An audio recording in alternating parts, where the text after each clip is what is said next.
Saya bawa beberapa peninggalan ya. Nah ini salah satunya.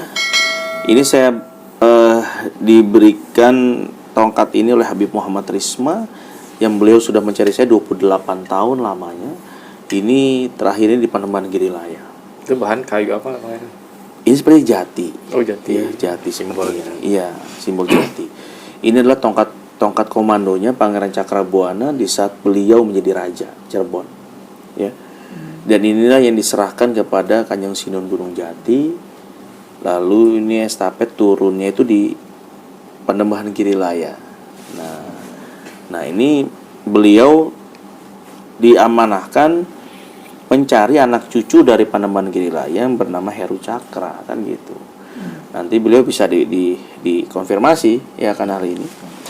Alhamdulillah ini sudah saya pegang dan juga ini diserahkan di makam Eyang, langsung di depan Eyang menyatakan bahwa ini sudah diberikan ya secara simbolnya sudah diberikan kembali kepada anak cucunya seperti itu. Dan alhamdulillah ada di saya, dan ini tidak ada di Cirebon karena cuma satu tongkat komando ini ya, tongkat komando satu. Nah ini yang menjadi pegangan saya, membuktikan bahwa peninggalan Eyang itu masih ada ya dari Eyang Cakrabuana. Nah yang kedua, saya juga di keluarga besar kami diwarisi kitab-kitab, di mana kitab ini salah satunya Rancang Bangun dan juga Silsilah. Nah inilah salah satu bukti mendukung terjadinya sejarah petang sebenarnya ya. Nah ada beberapa pihak yang mencoba mengadu domba saya dengan keluarga sendiri ya bahasanya saya mencuri kitab lah segala macam gitu ya. Kalau bahasa saya mencuri kitab pasti diam-diam dong. Kalau nyuri itu rumah kosong dibuka jendelanya, itu maling dong nyuri. Tapi ini diambil dengan cara yang baik ya oleh keluarga besar kami, saksinya ada 9 orang waktu itu. Nah sebenarnya kami menyelamatkan kitab kami dari Nusa Herang, ini harusnya di Nusa Herang, tapi ini sudah ada di Pegajahan. Jadi kalau kita mau cerita yang lebih dalam lagi nanti ya, karena masih cerita keluarga juga sih sebenarnya. Intinya gini, ini kitab Desa Nusa Herang, keluarga besar Nusa Herang, ini tiba-tiba keluar dari Nusa Herang. Saya menyelamatkan kembali, dikembalikan lagi ke Nusa Herang, intinya begitu.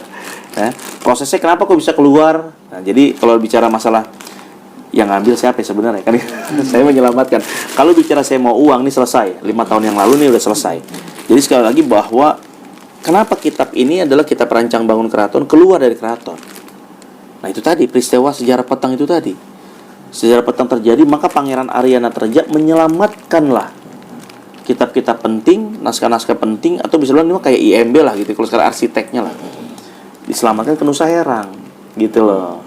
Jadi itulah karena peristiwa itu terjadi, ini diselamatkan seperti itu. Dan ini nanti untuk apa sih? Nah ini kan kita buka ini secara simbolik bahwa nanti Sentana itu pulang ke rumah, balikin surat rumah nih semua Santana nih gitu loh, dengan tongkatnya pulang segala macem, kebom muli kandang lah bahasanya begitu ya. Nah ini simboliknya gitu loh, simboliknya membawa kita mengawal kitabnya kesepuhan nih begitu. Nah ini kan kesaning Allah, kenapa bisa ada di Nusa Herang, kenapa ada di Kuningan, dan juga kenapa juga ada di keluarga saya gitu ya. Nah ini menjadi rujukan penting terjadinya sejarah petang seperti itu.